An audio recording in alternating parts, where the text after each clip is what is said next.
This is Scott the Fix-It Guy. Our goal with our videos is to empower you to be able to do the repairs on your own and save a whole lot of money and also get that great feeling of having fixed it by yourself.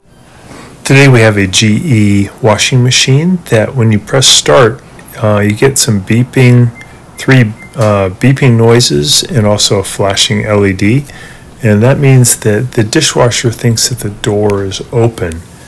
And that's often due to a faulty controller which lives down below the door. So here's the part number for the controller. We'll put a link in the description below the video. So I'm going to go ahead and pull this out of the box. This will just take you a couple minutes to pop in this new controller. I think they charge about $70 to $80 for this part. Sometimes the problem with the door can be a faulty door lock, but more often it's the faulty controller. So I open the door so I have a little more room to work. I'm going to take out two 1/4-inch screws that are holding on this bottom kick plate, and then we'll go ahead and get the kick plate out of there.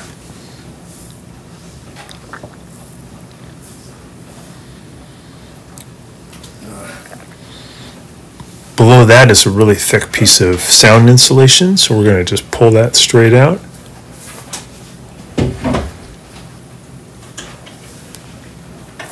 And then there's two gold 1/4-inch screws that we need to remove that are holding the control panel in. I'm going to pull off this one little modular connector below the control.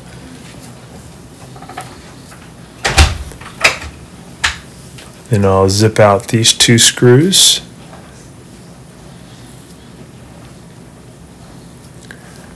So by having the door fully open, if you have long arms like me, you can reach and still get to these two screws. And then there's an electrical box on the right hand side. I need to remove that by taking out one screw. And then I'll pull that out.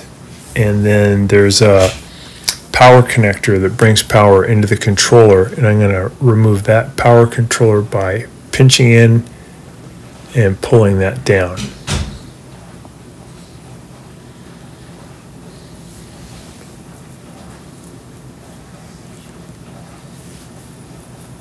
There we go. So now I can kind of wiggle this controller out of its housing. Those two gold color screws were holding it in. And then there's, I believe there's three modular connectors that I have to take off before I can pull this out. And you can see them here. Here's the first one. It's this white one. So I'm going to pinch in, wiggle, and pull that off.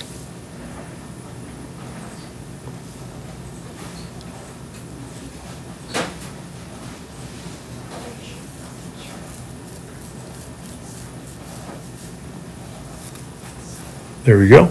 There's a white one right here in the middle. Let's pinch in, same thing, wiggle, pull that one off. There's a purple one here, kind of near the back. Same thing, pinch, wiggle that off. I can pull the whole thing out now. And to get this out, there's one little screw holding it in and some pins, plastic pins. So I'm going to kind of squeeze the pins with my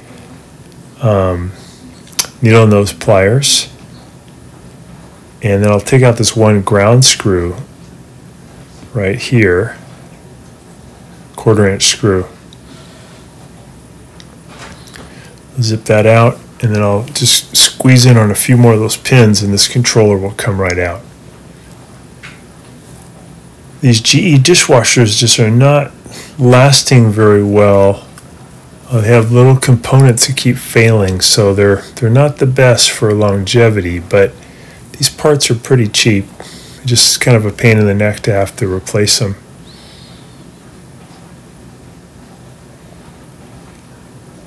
So I'm squeezing in on this plastic pin, and then I'm lifting up at the same time to get the circuit board out of here. Another pin right there.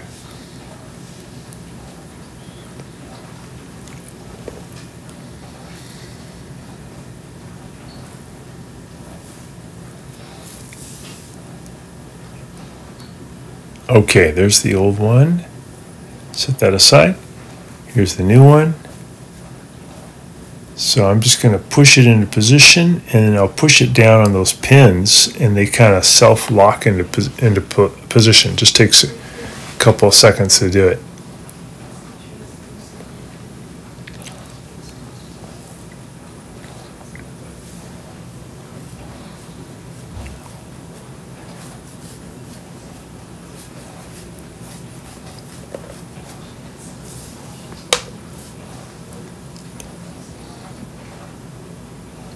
There we go. I'm going to add that ground screw back in there, the green ground screw with 1/4 inch drive. Get that nice and tight. There we go. All right, we can put this back in now. I'm going to put on the connectors. There's the little purple one in the back. Push that all the way down. I think I had to turn it the other way. There we go.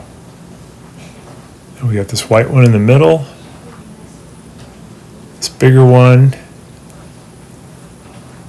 There we go. And now got those all done, so I can get this controller housing back up where it was. Kind of push it up, push and wiggle. You gotta make sure this cord, there's a little slot inside the housing for the cord to go through here by my left hand. So you get that done, and I'll wiggle this thing back in.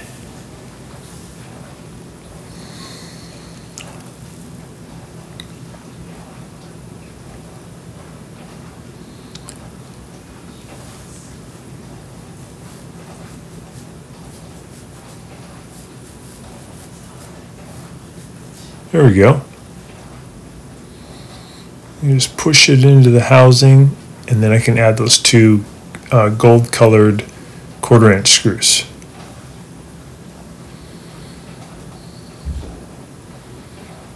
There's one.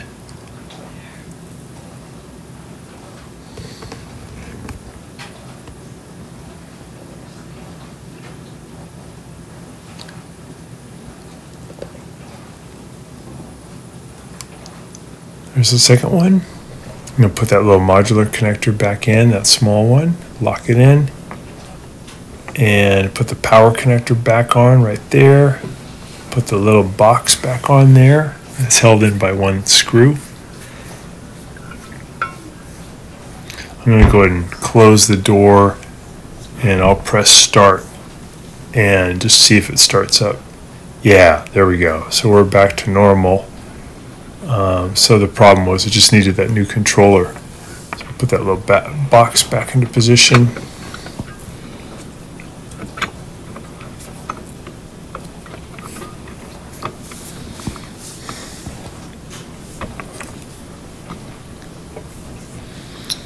Okay, or add that screw back in.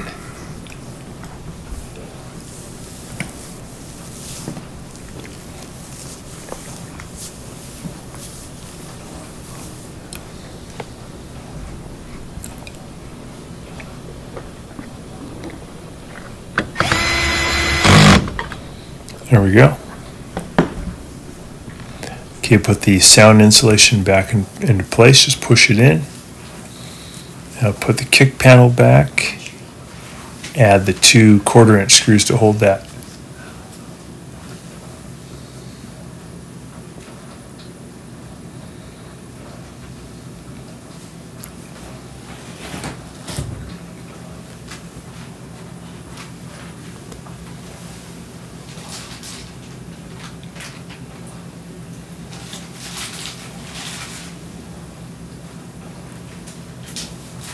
There we go. Do the one on the left.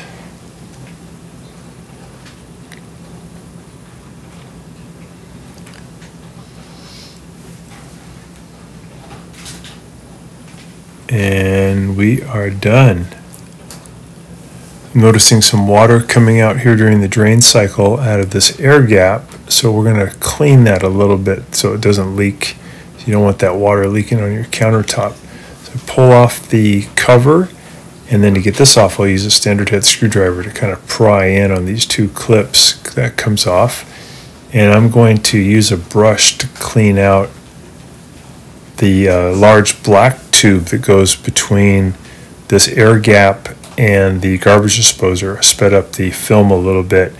But this is a kind of like a snake with a brush at the end, and I'm putting it in there and getting some of the fat accumulation and grease onto the brush, and then I'll pull it out, clean it off, and do that numerous times until it's a nice clear tube. This is an interesting brush. This is a CPAP tube cleaning brush you can get from Amazon, only about $10, but a really good tool for doing this kind of work. Get into a long tube. I'm going to clean off the brush, and then I'll go in and do that again. I think it took maybe 3 or 4 times before all of that stuff was out. So I'm pushing it in, kind of going, once it's all the way to the clog, going back and forth, and then cleaning it, and then doing it again. Eventually the brush will go all the way down, all the way to the garbage disposer, and then you know you're done.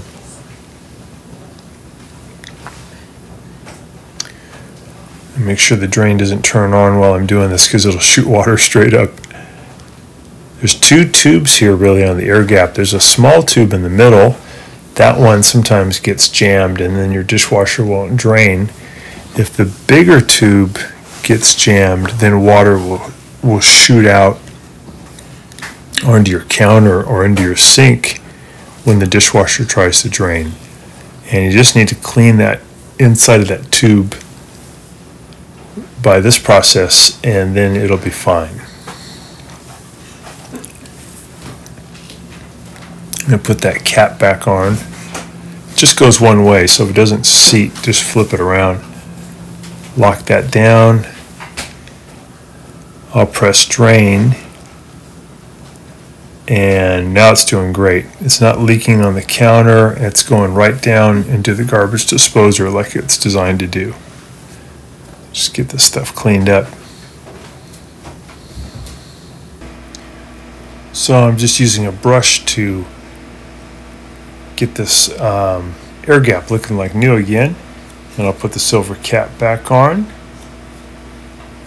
and it'll last for quite a long time before it'll clog up again. So set it for drain, and yeah, it does great. It doesn't shoot out on the counter.